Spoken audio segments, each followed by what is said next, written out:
Lifting Leaders podcast, where we're unleashing leader possibilities to make a better world. I'm Tricia Ryan, and together with Crystal Roberts, we're diving deeper into some of the complexities of the world's most critical challenges and exploring innovative ways of navigating through them. Through interviews with experts and leaders just like you, we are exploring what it takes to thrive as a leader today and examining new ways of thinking about how to creatively lead into a more equitable, socially responsible, and sustainable future. And the future starts now.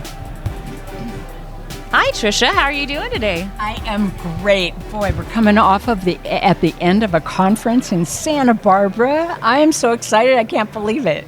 We've been telling our listeners about this for a while, so you knew that we were going to be here this week. We've had a fantastic week, and we are going to be able to talk to a few of the participants, or maybe just one. Before we go home.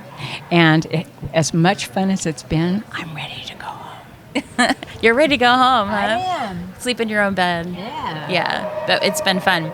But we're really excited to hear, at least from Danica, about thriving in 25, because that's our focus this year. So, Danica, you want to talk a little about who you are? Sure. Where you come from and how you're thriving in 25. Yeah. Danica Dreslin. Yeah, thanks for having me on your show. Live in Kirkland, Washington. I'm from Dreslin Coaching, and gosh, thriving in 25. I mean, the easy thing, I love getting on my bike. I used to be a runner, and my body began to rebel against that. Yeah. And so I made the switch to cycling, and I just remember getting on my bike and feeling like I was a kid again, and I kind of haven't lost that feeling. I think it's just, and we live in such an amazing place to just ride your bike through. The scenery is pretty amazing. So yeah. Oh my. Yeah, that's the easy way to thrive. And I think the other thing about 25 and thriving is I'm in a career transition where I'll be needing to use new skills in my new job. So it's I'm looking forward to stepping into something new that tests me in new ways that I haven't been tested before, and growing. I mean, and to I think that's the process of learning is you have small accomplishments, you build on them, and sometimes you have setbacks, but you learn from them and you get to go on to even better accomplishments. So. What great examples of how to thrive in 25. I mean, in any age, in any time, going into something new is a new way to thrive, isn't it? It's like different, it's fresh, it's, so yeah, it's and awesome. It's kind of agnostic of kind of all the crazy around you. If you can find something that you're excited about, that gets you excited, and maybe a little bit scared too. Yeah, and to just step into the uncertain but fun. And that's a way to thrive as well, isn't it? Yeah, to be pushing the envelope just a little bit and being okay with that little bit of discomfort, and then jump on your bike and allow it some of that energy to get out. Right? That's right, exactly. Yeah, I love that thought. I have both of them to kind of balance each other. Yeah, that's how we get through, right? Yeah. Great. Thank you. Thank you so much for stopping by and helping all of us think about how we can thrive in 25. Happy to do it. Thanks. That was fun. We wanted to touch back on last week's episode that celebrated Earth Day. Yeah. And we want to give a special shout out to Corey from Watson's in Puyallup, who really helped us to see some of the really cool plants they're selling that are native plants to the Pacific Northwest. Yeah, and it's not just that they're native plants, but they attract pollinators. And we were really looking for ways in which we could incorporate some of that into our own yards, right? So that we could start attracting and nurturing birds, butterflies, bees, anything that's a pollinator, so that we're not only trying to build back some of the population in our area, but also to keep them here because they pollinate the things we eat. They pollinate the things that other creatures eat.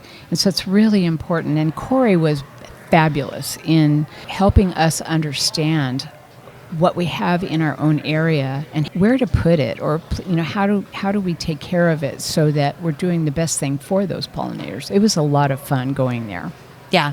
And one of the things that was I think kind of interesting too was that there's a lot of these specialist experts at different nurseries around the area. So you have to do a little bit of research to find them. But if you are interested in doing something like that for yourself, do a little research and find these amazing people who are willing to really talk to you. They're passionate about it. Yeah. And it's probably in your own neighborhood. Well, and think about, if you don't even, I think researching is excellent. One way to research is just go to the nursery. Yeah. And ask somebody a question, right? Ask somebody to walk you through what are some of the native plants in my area that will attract birds, bees, and butterflies, and see what happens. Because I would venture to guess that there is at least one employee at every nursery who could tell you that, right? Yeah. So, just go out there, lean into it, and hopefully you will find that you're going to see a lot more pollinators in your own yard, if that's what you'd like to see. Yeah. Help provide that habitat for our local birds and bees. Yeah. Yeah. Love it. So we are on the tail end of a 3-day conference here in Santa Barbara that was set for the Hudson Institute of Coaching's coaches. And it was amazing. It was lovely to be in community with over 300 other coaches from all over the world. And it was such a wonderful, nurturing, and uplifting time with a lot of people, just spending some learning moments and creative moments with a lot of people who are fairly like-minded, but very different. Yeah, I loved it. It was definitely one of those things that are helping me to thrive in 25. Always love learning. I think especially in any industry, but we're in coaching. And so I think it's one of those things that it's a lifelong commitment to learning. Yeah. And it feels like sometimes the more I know, the more I realize I need to know. Yeah, exactly. Isn't it interesting how, and I think maybe this industry is probably a little more conscious of it a lot because we are so into understanding and taking deeper dives, but just the realization that there's so much I don't know and there's so much more I need to know or I want to know, and it's never going to end. And when I think about people who stay young in, emotionally and mentally young in years and more active as they get older, most of those people are staying engaged and learning things they don't know and being challenged by things that may make them even a little uncomfortable, but isn't that cool? Yeah. So this has just been beautiful. We had a little rain, we had a lot of clouds, and today it is sunny and beautiful, and I'm looking at the ocean right now and thinking, wow, we got to be here. Yeah. It's awesome. Yeah. I think one of the big takeaways for me too was how things change so quickly. So I was thinking we learned a little bit about the brain science. Yes. And then we also learned about AI. And so both those things really help move this practice forward, the coaching practice forward. Yeah. We can be better coaches for our clients. There is so much coming down the pike in terms of using AI or different types of AI for different things in not just coaching, but in the world, but how to dance with it and not be taken over by it, right? Yeah. And not giving into it, but navigating with it. And so I'm excited about where we're going with it, and I am planning to really explore this a lot more. There's a lot I don't understand, probably a world of things I don't understand about it, but I feel more comfortable after this week of learning than I did before. And I'm excited about jumping in and trying it. Yeah. So you'll hear more, I'm sure, about it in the future. We actually met a lot of really interesting people. Yes. There was some great keynotes. And we've got a couple commitments from some of those outstanding thinkers to come on the podcast. So in the months ahead, you'll get a chance to hear from them as well. So we're really excited about that. The other thing, of course, you heard us talking about this in prep for this conference, was we were featured. We were spotlighted as are offering something that is making a difference. Yeah. And it was quite an honor. it was actually, I was in awe of what was going on around me and of the people who stopped by and talked to us. It was really astonishing to me that we had such a great number of people who stopped by and talked to us and wanted to know what was going on. And interestingly enough, I think we had a half an hour, right? Yeah. And 3 hours later, we were still at the table, and there were still people stopping by and talking to us.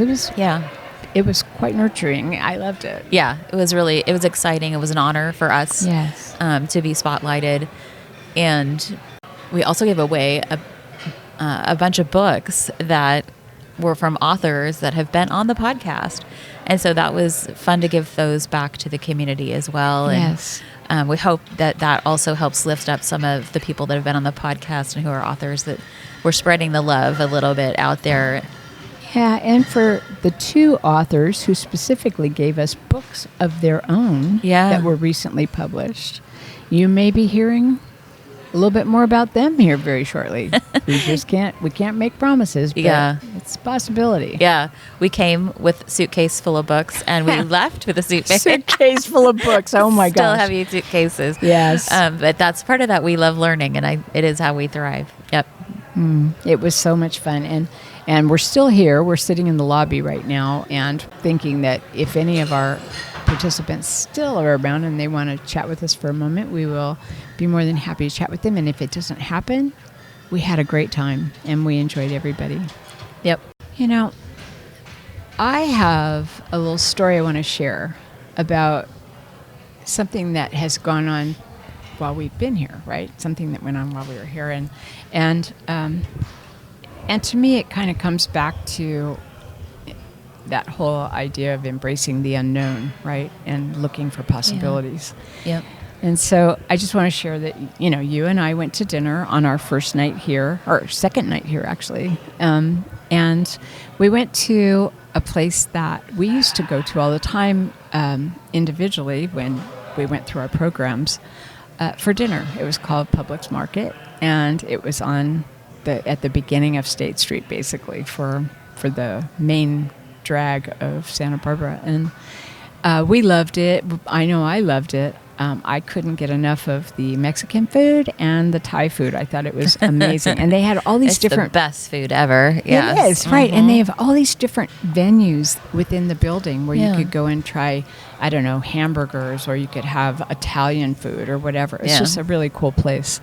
So we went and had what I considered the best shrimp taco you could ever have in the world. And I had love fried cauliflower taco. Yes, and guacamole and chips. I mean, it was just a really good, it kind of was lots of people, lots of good food. Conversation. Yeah. It was wonderful, right? Yep. So we ate, we started to leave, and I had a little headache, and I thought, I need to go get some Tylenol, right? So I said, well, let's just walk down the street. Yeah. Because Main State Street's a long street, but there was pharmacy there. Yeah. And so we started walk down to the pharmacy. I thought, no big deal. It's dark outside. There are a lot of people on the road or on the street walking around. It's a walking street. Yeah. And there were a lot of restaurants and bars and stuff where people were hanging out and having a good time, and live music. It was so cool. Yeah. It really was. So we're walking. And I think we had probably gone almost a mile before we realized there has not been that pharmacy that used to be there when we were going through our program. And it would have been in that first mile. So we were planning to go to the pharmacy and then have Uber take us the rest of the way. Yeah. Right? But it's only, 2 miles from the... Yeah. We're only 2 miles from the hotel. So yeah. But it was dark. It was dark. It was dark. And we didn't know really where we were going. Exactly. So we just kept walking. Yeah. And walking. And we got very close to the last stoplight that takes you, if you turn, it takes you to the hotel. But when we did stop there, we got that far. We turned and looked down, and there's no sidewalk. So you have to walk on the street. And that happens to be a really busy street, no matter what time of day or night, right? Almost like a freeway. Yeah. So Crystal and I looked at each other because there was a sign right there that said entrance to the park. Yeah. And we're going, we'll just go through the park. No problem. Yeah, right? shortcut. We'll go shortcut through the park. Yeah. And that way we've got a paved walk, and we've got lighting. Well, there's lighting for a certain period of time, and then there's lighting, but it's few and far between. There's like a lot of space with no light. Lots of darkness in between the light. And we're looking to the side where the ocean is and saying, oh, okay, so pretty soon we can, because there shouldn't be that long of a distance before you have a sidewalk again. Yeah. We're looking over, and there's a fence between the park and the sidewalk. So, okay, we were just going to keep walking until we got to the part where there wasn't a fence anymore. I mean, there's a gate, and we can get out. We couldn't get out. The bottom line is we couldn't get out. We had to walk from one end of the park to the other So we end had of the to park make in the dark. We had to make a decision. Do we go back? The fence would not let us out. No.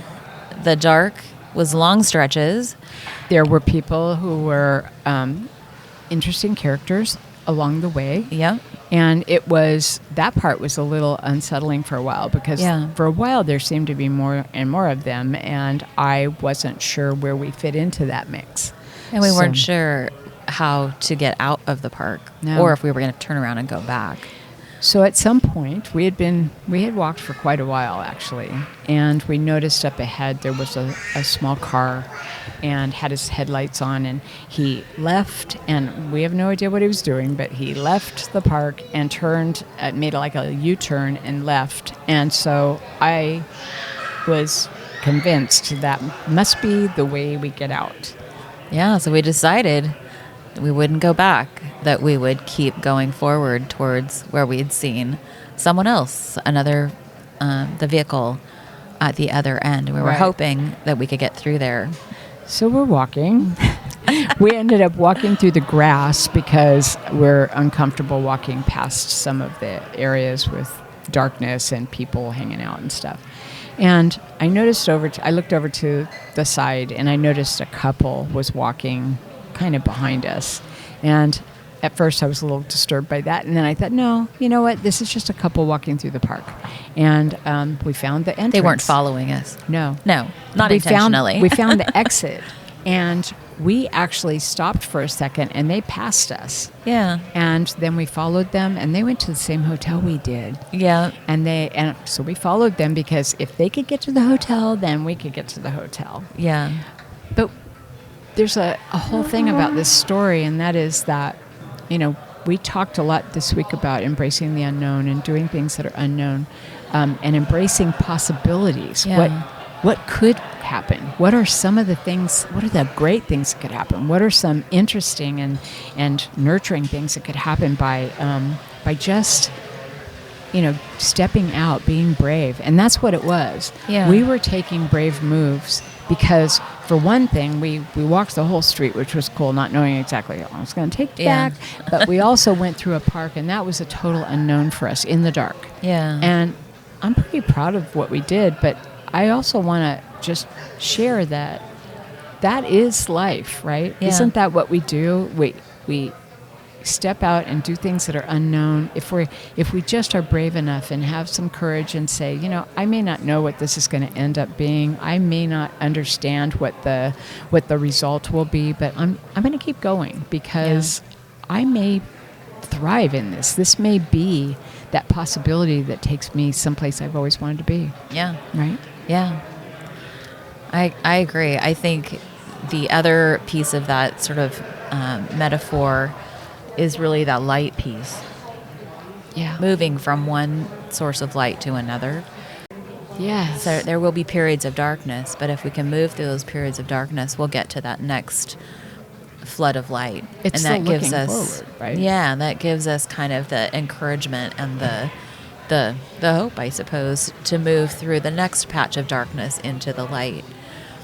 And that sometimes that fence that we're looking for the exit. We're looking for the exit. And, even though the fence was not what we were looking for, it did help keep us on the path. It did. Motivated us to keep moving forward. And, it may have been a barrier.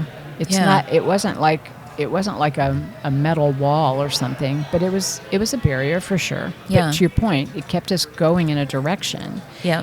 And as long as I felt like we could see the other side, even if we couldn't get over the fence, Yeah. as long as we could see the other side, and it was familiar, or Yeah. there were buildings that were lit up and stuff, I felt a lot more comfortable. I'm not a real scaredy cat kind of person, I mean, I hate to use that term, but I'm not one who's frightened by too many things, but when you're in an unfamiliar place, and that's where we are in life a lot, right? Yeah. We're in unfamiliar territory. It can be a little overwhelming sometimes. So it's just taking stock of, I am strong. I can do this. I am going to keep moving forward. Yeah. And, making some resolve. It's not that easy. It can be really hard to take the next step. And fellow travelers can be a welcome sense of Yes. comfort for you as well. Like who do you have around you that can come along with you on the path? I love that. Yeah. I do. Yeah. Yeah. So And sometimes we lead, and sometimes they lead, and being open to that as well. yeah, that's my story. That's your story. Yeah. Right? There were so many things we learned at this conference, but I think when you take just a snippet of something you learned and you experience it in some way, it may be completely unrelated to what you talked about in a class or something. Yeah. But if you can see the connection, I think everything we do in life, there's a connection to it. Yeah. We just have to open our eyes and our ears and our hearts to see that we have what we need to be everything. Yeah. We have it right now. We just have to tune into it. Yeah. And- Yeah. There's always possibilities Yeah. if we're open to it. It's how I thrive. Yep. Cool. So let's keep that conversation going. If you have questions or comments about the show, you can find us on all our social media channels at lifting_leaders. We have so many exceptional podcast episodes coming up with more fantastic guests. So be sure to subscribe to our podcast at Apple Podcasts or wherever you listen. If you know someone who would find this show inspiring, share it with them. Text them, email them, or take a screenshot and share it on your Instagram and tag us at lifting_leaders. If you'd like to know more about us, our guests, or the show, please go to our website at liftingleaderspodcast.com. You'll find our show notes there as well. If you're looking for help in developing your leaders or would like a growth opportunity yourself through leader coaching, please contact us through our website at www.liftingleaderspodcast.com. Thank you to Ari Chance Roberts for his technical support of our show. Finally, please take 30 seconds to follow us. It helps you because you never miss an episode, and it helps us because you never miss an episode. To follow us, go to Lifting Leaders Podcast Show on Apple Podcasts, Spotify, or wherever you listen. Then just tap the plus sign in the upper right-hand corner or click on follow. While you're there, if you'll be willing to give us a 5-star rating and review and share the episode with your friends, we'd be so grateful. Thank you, Crystal, for a wonderful time here at the conference and for this great spotlight moment that we had here. Yeah, it was fabulous. Many thanks to you, our listeners, and we hope that we have some additional listeners after this conference. We welcome you to our listening audience, and we hope to hear from you often. Find ways every day to lift each other up. Thank you. Bye.